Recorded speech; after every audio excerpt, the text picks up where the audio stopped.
Hello my dear friend, welcome to education point online. So friend, कैसे हैं आप लोग? आई होप बहुत अच्छे होंगे। सो मेरे प्यारे बच्चों, हम लोग क्या पढ़ रहे थे? हम लोग पढ़ रहे थे बेसिक सिविल इंजीनियरिंग, जहां पर हम लोगों ने पहले लेक्चर में बिल्डिंग मटेरियल्स के बारे में पढ़ा और स्टोन के बारे में हम लोगों ने पढ़ा था। चलिए, आज हम लोग पढ़ने वाले हैं ब्रिक्स के बारे में, और ब्रिक्स से रिगार्डिंग जितने भी टॉपिक्स है ना, तो आज हम लोग कवर अप कर लेंगे। मतलब इतना मानकर चलो कि आज पूरा ब्रिक आपका क्या हो जाएगा, कंप्लीट हो जाएगा।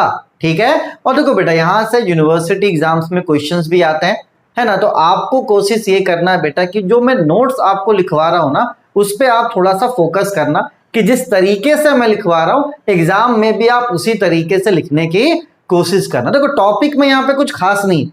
अगर ब्रिक की बात की जाए तो यहाँ पर अपन को ईंट के बारे में पढ़ना, तो टॉपिक उतना कुछ खास नहीं है कि एकदम सर का दर्द हो। बहुत इजी टॉपिक्स है। ठीक है, यहाँ पे मैं आपको टॉपिक समझा भी देता हूँ, साथ ही साथ आपको मैं नोट्स भी बनवा देता हूँ। और आपको ध्यान देना है कि जब भी आप लिखो तो पॉइंट वाइज लिखो। जैसे कि फॉर एग्जाम्पल, मान लो किसी बच्चे ने आंसर लिखा इस तरीके से पूरी कहानी की तरह, अगर सेम चीज आप अगर पॉइंट वाइज लिखोगे ना, सेम चीज अगर आप इसको पॉइंट वाइज लिखते हो तो भले इसको 4 मार्क्स मिला, इसी चीज को अगर आप पॉइंट वाइज लिखते हो तो आपको 5 मार्क्स मिल जाएगा। ठीक है, तो पॉइंट वाइज से क्या होता है, कॉपी भी भरता है और आपका जो आंसर होता है वो थोड़ा सा अट्रैक्टिव दिखता है। ठीक है ना। चल बेटा, अब आते हैं हम लोग अपने टॉपिक पे, जो कि है ब्रिक। देखो बेटा, ब्रिक मतलब क्या होता है? ईंट। ईंट सभी ने देखा है ना। ईंट से क्या बनता है मेरे प्यारे बच्चों? घर बनता है ना। देखा है ना ये ईंट, इसी को क्या बोलते हैं हम लोग? ब्रिक बोलते हैं। अब देखो, अगर 7 नंबर में ब्रिक का क्वेश्चन आया और अगर हम लोग सिर्फ 3 नंबर का डेफिनेशन लिखेंगे, और देखो ब्रिक कोई नया चीज नहीं है बेटा, ये सदियों से यूज होता हुआ आ रहा है ना। कोई ऐसा नहीं कि हम लोगों ने मॉडर्न वर्ल्ड में इसको इजाद किया, नहीं, ये पुराने जमाने से चलता हुआ आ रहा है।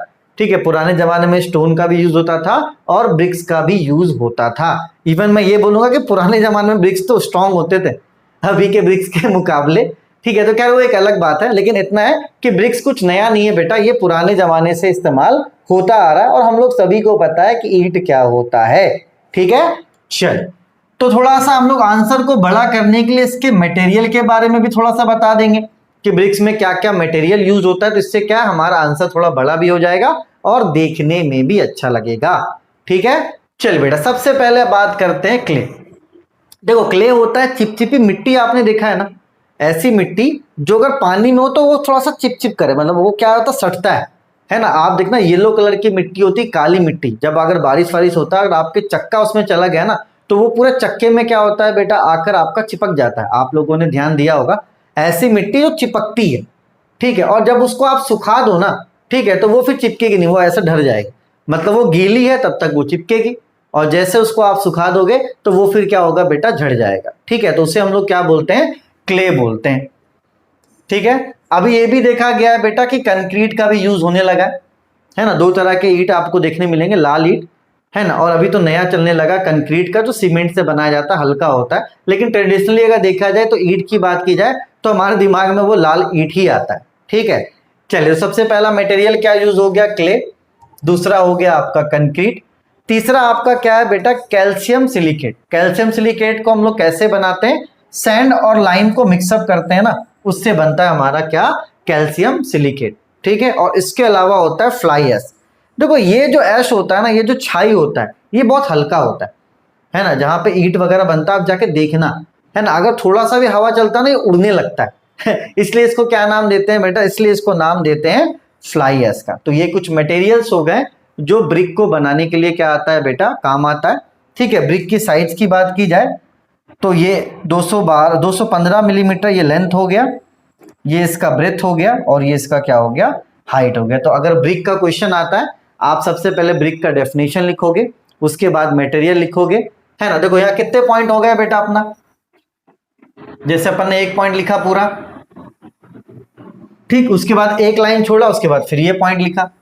तो हम लोग क्या कर रहे हैं, कॉपी को भी भर रहे हैं, स्पेस का भी यूज कर रहे हैं, और देखने में भी क्या लग रहा है, सुंदर लग रहा है ना। तो इस तरीके के माइंडसेट से चलना पड़ेगा।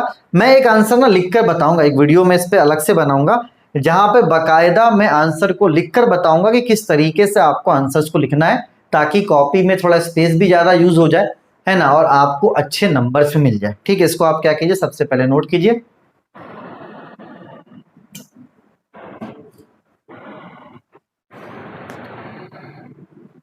चलिए बेटा, अब बात करते हैं हम लोग फ्रॉग के बारे में। देखो फ्रॉग क्या होता है, आपने ईंट देखा होगा, है ना। तो आपने देखना ईंट के ऊपर वाले हिस्से में आपको थोड़ा सा क्या लगेगा कि गड्ढा है, ये इस तरीके का लगेगा, है ना। ईंट जब भी आप देखोगे, है ना, तो यहाँ पे ऊपर में थोड़ा सा आपको गड्ढा दिखता है और उसी गड्ढे में क्या ब्रांड का नाम लिखा हुआ होता है ना। अगर आपने नहीं देखा है तो जाके देख लेना, लेकिन ये एक इम्पॉसिबल सी चीज है कि आपने ईंट नहीं देखा होगा, आप देखना, ठीक है। तो ईंट में क्या ऊपर में थोड़ा सा क्या गड्ढा रहता है ना। इसका दो काम है बेटा। पहला काम तो ये करता है कि ये ब्रांड का इंफॉर्मेशन देता है।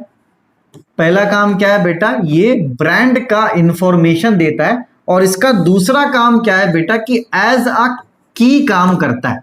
जब हम लोग मसाला देते हैं ना, ठीक है, तो मसाला इसी में आकर क्या करता है, ईंट को ईंट से जोड़ता है, मजबूती प्रदान करता है। अगर ये गैप नहीं होता ना, और अगर हम लोग ईंट जोड़ते तो वो मजबूती नहीं आता, ठीक है। तो जब हम लोग ईंट जोड़ते हैं, जैसे मान लो ये एक ईंट है, ये एक ईंट है, यहां पर ये गड्ढा है, यहां पर ये गड्ढा है, ठीक है, इसको हम लोग फ्रॉग बोलते हैं। अब देखो बेटा, अगर हम लोग मसाला देंगे तो मसाला देखो इसके अंदर भी आएगा, ऊपर आएगा, इसके अंदर आएगा, ठीक है, यहाँ साइड में भी आएगा आपका जो मोटर होता है जिसको हम लोग मसाला बोलते हैं, है ना, सैंड और उसका मिक्सअप सीमेंट का, देखो, ठीक। फिर हम लोग क्या करते हैं, इसके ऊपर ब्रिक को रखते हैं। तो आप देखो बेटा, एज अ की ये काम करता है, मजबूती प्रदान करता है। अगर फ्रॉग ना हो, ठीक है, तो आपके ब्रिक्स में वो मजबूती नहीं आएगी जो मजबूती आप चाहते हो कि आपके दीवार में हो। इसलिए हम लोग फ्रॉग का यूज करते हैं, है ना। ईंट में गड्ढा करते, दोनों काम करता है। ये हमारे ब्रांड को भी स्टेब्लिश करता है और साथ ही साथ मजबूती प्रदान करता है, ठीक है। तो अगर एग्जाम में आ जाए बाई चांस, तो आपको ये लिखकर बता देना। फिगर नहीं बनाओगे तो भी चलेगा, लेकिन बना दोगे तो अच्छी बात है। तो आप क्या कीजिए बेटा, इसे भी नोट कर लीजिए, है ना। छोटा सा टॉपिक है और इजी सा हमारा टॉपिक है ये।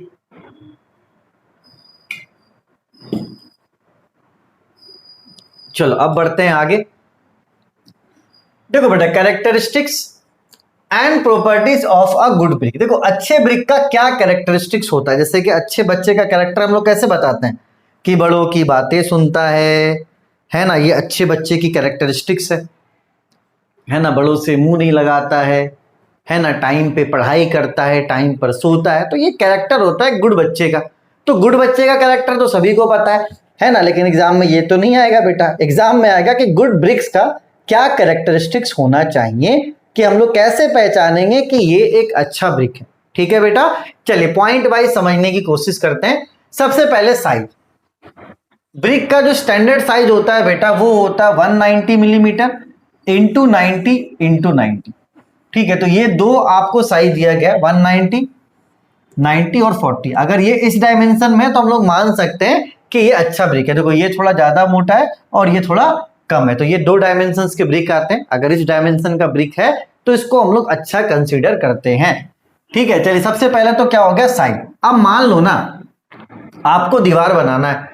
अब बड़ा बड़ा ईंट आ जाए, ये भी सर का दर्द है, और बहुत छोटा ईंट आ जाए, वो भी सर का दर्द है, ठीक है। तो साइज यहां पर मैटर करता है कि ब्रिक का साइज क्या है, ठीक है। तो अगर ब्रिक का साइज ये दोनों है तो हम लोग इसको अच्छा ब्रिक बोलेंगे, ठीक है। चलिए अब आते हैं दूसरे पॉइंट पर, वो है इसका शेप। देखो बेटा, ब्रिक का शेप अगर अच्छा हो ना, तो जो आपका दीवार बनता है वो फ्रेश बनता है और मजबूत बनता है। अगर ब्रिक का शेप अच्छा ना हो ना, तो जो दीवार बनेगा उसमें वो मजबूती नहीं आएगा। तो जब भी आप ब्रिक लेने जाते हो तो आप शेप भी देखते हो कि भैया टूटा हुआ तो नहीं है। बहुत ऐसा ब्रिक होता है ना, कोना टूटा हुआ है, तो अपन ये सब सारी चीजें देखते हैं कि उसका शेप कैसा है। अगर शेप अच्छा होगा तो जब हम लोग जोड़ेंगे तो दीवार भी हमारा क्या होगा, मजबूत होगा, ठीक है। तो सबसे पहला आपका आ गया साइज, और दूसरा हो गया बेटा आपका शेप, ठीक है। तीसरा क्या है बेटा, कलर। जो अच्छा ब्रिक होगा ना वो थोड़ा पका हुआ होगा, चेरी कलर का होगा, डीप रेड या तो चेरी कलर का वो होगा। अगर अच्छे से जब पका देते हो ना तो चेरी कलर का होता है क्या, ईट। मतलब क्या क्या पढ़ना पड़ रहा है, तुम भी सोच रहे हो। चलिए बेटा, तो ये आपका कैरेक्टरिस्टिक्स बोलो या प्रॉपर्टी ऑफ गुड ब्रिक्स बोलो, ठीक है। पहला क्या हो गया, आपका साइज हो गया, दूसरा आपका शेप हो गया, और तीसरा आपका क्या हो गया बेटा, कलर हो गया। इसको आप नोट करो, है ना। बोलोगे सर क्या क्या पढ़ना पड़ गया यार। चलो दो और चीजें बेटा, एक है आपका टेक्सचर और दूसरा आपका साउंडनेस। देखो सबसे पहले आप ये देखो कि आप टेक्सचर से क्या समझते हो। जब आप किसी ईंट को उठाओगे, जैसे मान लो कि ये ईंट है ना, तो उसका टेक्सचर ज्यादा स्मूथ नहीं होना चाहिए। आप देखना थोड़ा रूखापन होना चाहिए, थोड़ा सा रफ होना चाहिए, है ना। अगर ज्यादा स्मूथ होगा ना तो सीमेंट के साथ उसका जोड़ अच्छा नहीं बनेगा, ठीक है। तो टेक्सचर आपको देखना है कि ज्यादा स्मूथ ना हो, है ना। टेक्सचर जो है बेटा आपके ब्रिक का वो थोड़ा सा क्या होना चाहिए, रफ टेक्सचर होना चाहिए, ठीक है। ज्यादा स्मूथ होगा ना तो मजा नहीं आएगा, ठीक है बेटा। और पांचवी जो चीज होती है वो होती है साउंडनेस। देखो साउंडनेस का मतलब क्या है, आप दो ब्रिक्स को लोगे, दो ईंट आपके हाथ में, और इसको आप ऐसे बजाओगे, ठीक है, आपस में टकराओगे, तो जब ये बजेगा ना तो मेटालिक साउंड अगर देता है, ठीक है, अगर मेटालिक साउंड दे रहा मतलब समझ लो कि जो ब्रिक है वो मजबूत है। अगर वो अच्छा साउंड प्रोड्यूस नहीं कर रहा तो आप समझ सकते हो कि वो ब्रिक्स क्या है बेटा, कमजोर है। तो गुड ब्रिक्स के बारे में अगर आपसे क्वेश्चन आ जाए, ठीक है, तो पॉइंट आपको याद रखना है। सबसे पहला आपका हो गया शेप हो गया, दूसरा आपका साइज हो गया, ठीक है, तीसरा आपका क्या हो गया बेटा, कलर हो गया, है ना, चौथा आपका क्या हो गया, टेक्सचर हो गया, और पांचवा क्या हो गया आपका, साउंडनेस हो गया, ठीक है। तो ये सब चीजें रटने की जरूरत नहीं है, बाकी नोट्स आप बना लो, नोट्स आपके पास प्रॉपर रहेगा तो मुझे विश्वास है कि आप कर लोगे, ठीक है, तो टेंशन वाली बात नहीं है। चलो अब बढ़ते हैं आगे। देखो बेटा ब्रिक्स का ना दो टेस्ट होता है ना। आप जैसे कोई इंजीनियर है, वो कैसे चेक करेगा कि जो ब्रिक है वो अच्छा है या खराब है, क्योंकि भाई देखने से तो पता नहीं चलता ना, हाँ देखने से पता नहीं चलेगा कि अच्छा है या खराब है। तो दो टेस्ट होता है, एक होता है फील्ड टेस्ट, और ज्यादा जो पॉपुलर है ना बेटा वो फील्ड टेस्ट ही होता है। साइट इंजीनियर आकर देखता है या तो मिस्त्री जी देख कर ही बताते हैं। तो जो आपके फील्ड पे टेस्ट हो रहा है, मतलब ईंट आपने मंगा लिया है, ईंट आपने मंगा लिया है बेटा, ठीक है, अब उसको लैब तो भेजोगे नहीं टेस्ट करने के लिए, आप वहीं पर टेस्ट करोगे, है ना, जहां पर काम होना है। तो जब हम लोग ईंट को वहीं पर टेस्ट करेंगे जहां पर काम होना, साइट पर ही टेस्ट करेंगे, तो उसको हम लोग क्या बोलते हैं बेटा, फील्ड टेस्ट बोलते हैं। जैसे मान लो यहां पर घर बनना है आपका, इस प्लॉट में ईंट यहां पर आकर गिरा हुआ है ना। अब आप इस ईंट को लैब थोड़ी ना भेजोगे, आप क्या करोगे, वहीं पर चेक करोगे, ठीक है। तो भैया उसको हम लोग क्या बोलते हैं, फील्ड टेस्ट बोलते हैं, और एग्जाम में कभी कभी क्या है, फील्ड टेस्ट आ जाता है। चलिए बेटा फील्ड टेस्ट में सबसे जो प्यारा होता है वो होता है वाटर एब्जॉर्प्शन टेस्ट। हम लोग क्या करते हैं, 5 ईंट लेते हैं, ठीक है, इंजीनियर क्या करेगा बेटा, 5 ईंट लेगा और उस 5 ईंट को पानी में डाल देगा 24 घंटे के लिए। जैसे आज इंजीनियर आया, उसने 5 ईंट उठाया और उसको क्या किया बेटा, पानी में डाल दिया, ठीक है। चल अब अगर 24 घंटे बाद, अब अगर 24 घंटे बाद उस ईंट का 20% अगर लॉस होता है तो हम ये मानेंगे कि चलो ठीक है, जो ब्रिक है ना वो अच्छा है। लेकिन अगर वो पूरा ही गल जाता है, अगर 20% से ज्यादा गल जाता है, वो जो भी आपका ईंट है अगर वो 20% से ज्यादा गल जाता है, तो हम बोलेंगे कि नहीं यार ये जो ब्रिक है ये खराब है, ठीक है। फिर से मेरी बात को आप समझिएगा, फील्ड टेस्ट में जो सबसे पहला टेस्ट होता है और जो सबसे प्यारा टेस्ट है वो है वाटर एब्जॉर्बेंट टेस्ट। ये क्या आप दिखा सकते हो ईंट वाले को कि भैया देखो कि आपका ईंट की क्वालिटी कैसी है। आपको कुछ नहीं करना, 5 ईंट लेना है और उसको 24 घंटे में मतलब 24 घंटे के लिए पानी में डाल देना है, ठीक। अब 24 घंटे बाद अगर आप आते हो और आपको लग रहा कि नहीं यार ईंट तो गल गया, टूट गया, मतलब ईंट अच्छा नहीं है, देखो कहीं ना कहीं ईंट तो गलेगा ही, ऐसा नहीं कि नहीं, क्योंकि मिट्टी से बना हुआ गलेगा। लेकिन अगर 20% लॉस होता है तो फिर भी हम लोग मानेंगे कि ब्रिक क्या है बेटा, अच्छा। लेकिन अगर 20% से ज्यादा लॉस होता है तो हम लोग ये मानेंगे कि जो ब्रिक का क्वालिटी है वो खराब है, ठीक है। और ऊपर से इसको टेस्ट करने के लिए हम लोग वेट वगैरह भी करते हैं कि अगर 1 kg का था ब्रिक, ठीक, 24 घंटे के बाद अगर वो 800 ग्राम का है पानी में रहने के बाद, तो उसको हम लोग गुड बोलेंगे।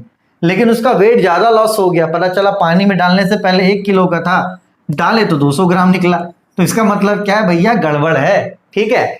चलिए तो फील्ड टेस्ट में सबसे पहला होता है वाटर एब्जॉर्बेंट। और एक बात समझना, ईंट के लिए जो सबसे अच्छा टेस्ट होता है ना वो यही होता है, ठीक है। ये कॉमन आंसर है, लैब टेस्ट में भी किया जाता है, ठीक है। अगर फील्ड पे कर दो तो फील्ड टेस्ट, अगर इसी को लैब में करो तो लैब टेस्ट, ठीक है।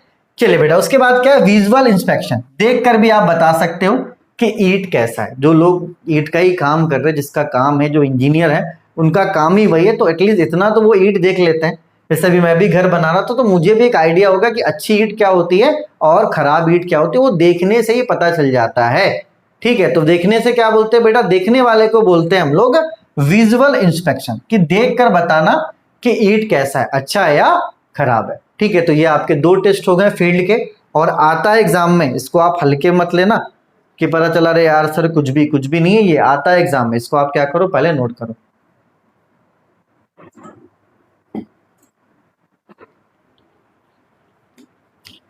चलिए तीसरा होता है हार्डनेस टेस्ट।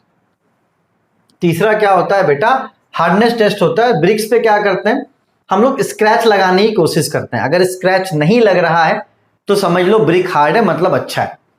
ठीक है, अगर ब्रिक पे हम लोग जैसे किसी चीज से खरोच रहे हैं और उसमें क्या है दाग नहीं हो रहा है तो समझ लेंगे कि वो हार्ड है, तो इसको हम लोग बोलते हैं हार्डनेस टेस्ट। क्या बोलते हैं बेटा, हार्डनेस टेस्ट हम लोग बोलते हैं। अगर हम लोग ब्रिक पे स्क्रैच करते हैं किसी चीज से, कांटी वगैरह से, अगर स्क्रैच आराम से नहीं हो रहा है तो हम ये बोल सकते हैं कि ब्रिक क्या है, हार्ड है। हार्ड मतलब क्या है, ब्रिक हमारा अच्छा है। तो हम लोग क्या करते हैं, हार्डनेस टेस्ट भी करते हैं। ठीक है, पांचवा जो टेस्ट है बेटा वो है साउंडनेस। इसके बारे में मैंने आपको बताया था कि आपको दो ब्रिक लेना है, आपस में ऐसे टकराना है, और अगर जो मेटालिक साउंड प्रोड्यूस हुआ, अगर साउंड जो निकल रहा है दोनों ब्रिक्स का, अगर वो मेटालिक है, लोहे की तरह अगर आवाज कर रहा है, तो आप समझ जाना कि ब्रिक अच्छा है। और अगर आप उससे ऐसे लड़ा रहे हो और साउंड अच्छा नहीं निकल रहा है तो समझ लेना कि जो आपका ब्रिक है वो क्या है बेटा, खराब है। ठीक है, चलिए उसके बाद आते हैं हम लोग लास्ट पॉइंट पे, वो है स्ट्रेंथ। ठीक है, देखो बेटा ब्रिक का स्ट्रेंथ कैसे चेक करेंगे। जैसे मान लो कि ये ब्रिक है, ठीक है, हम लोग क्या करेंगे, इसको 1 मीटर से छोड़ेंगे। अगर ये जमीन में गिरा हार्ड, जैसे मान के चलो रोड वगैरह पे, रोड तो हार्ड होता है, हम लोग क्या करेंगे 1 मीटर ले जाके ऐसे क्या करेंगे, ईंट को छोड़ेंगे। अगर नीचे गिरकर ये नहीं टूटा तो हम समझ जाएंगे कि जो ब्रिक है वो अच्छा है, और अगर नीचे गिर के वो टूट गया तो समझ जाएंगे कि ब्रिक हमारा क्या है, खराब है। ठीक है, चलिए अगर हम लोग थोड़ा सा रिकॉल करें बेटा, तो अभी मैंने आपको क्या बताया, अभी मैंने आपको बताया फील्ड टेस्ट, कि फील्ड पर हम क्या क्या टेस्ट करके पता लगा सकते हैं कि जो हमारा ब्रिक है, जो हमारा ईंट है वो कैसा है। तो उसमें सबसे पहला था वाटर एब्जॉर्बेंट टेस्ट, जहां पर पानी में डालकर अपन देख रहे थे कि कितना लॉस हो रहा है। ठीक है, दूसरा क्या है बेटा, विजुअल इंस्पेक्शन, अपन देख कर बताएंगे कि ये कैसा ईंट है, ये उसको बोलेंगे हम लोग विजुअल इंस्पेक्शन। तीसरी जो बेटा सबसे इंपॉर्टेंट है वो है आपका हार्डनेस टेस्ट। अगर आप उस पर स्क्रैच करते हो, स्क्रैच नहीं होता मतलब वो हार्ड है, मतलब वो ब्रिक क्या है बेटा, अच्छा है। और जो चौथा टेस्ट होता है बेटा वो साउंड वाला टेस्ट, दो ब्रिक्स को क्या करो आपस में टकराओ, अगर मेटालिक साउंड प्रोड्यूस होगा तो आप समझ जाना कि जो आपका ब्रिक है वो अच्छा है। ठीक है, और पांचवा टेस्ट क्या है बेटा, कि आपको ब्रिक को 1 मीटर हाइट से छोड़ना है। जमीन पे गिरकर अगर वो टूट गया समझो उसकी क्वालिटी अच्छी नहीं है, और अगर वो नहीं टूटा तो समझना उसकी क्वालिटी क्या है बेटा, अच्छी है। ठीक है, तो ये सारे टेस्ट कौन से हैं बेटा, फील्ड टेस्ट हैं। इंपॉर्टेंट है, इस बात को ध्यान देना है ना। और जब आपका चैप्टर कंप्लीट हो जाएगा ना तो मैं सारे इंपॉर्टेंट क्वेश्चंस दे दूंगा, और लगभग जो टॉपिक्स में करवा रहा हूं इंपॉर्टेंट ही करवा रहा हूं, इसको आप नोट कर लीजिए। चलिए बेटा अब आते हैं लैब टेस्ट में। अगर फील्ड पे टेस्ट ना करके हम ईंट को क्या करें, लैब में भेज दें, वैसे होता तो नहीं है ना, फील्ड पे टेस्ट कर लिया जाता, लेकिन मैंने आपको क्या बोला था, एक कंपनी का मैंने आपको एग्जांपल दिया था, L&T कंपनी का, आपको ध्यान होगा। L&T भैया इन सब चीजों पे क्या करता है, वो सैंपल मंगाता और टेस्ट में भेज देता है। वो दोस्ती यारी में ना, है ना, वो नहीं करता भाई साहब कि भैया आप मेरे दोस्त हो तो ईंट दे दो। वो 5 जगह से ईंट मंगाएगा, है ना, 5 जगह से क्या करेगा, ईंट मंगाएगा, है ना। बड़ी बड़ी कंपनीज क्या करती है, हर जगह से ईंट मंगाती है और सभी को लैब भेज देती है।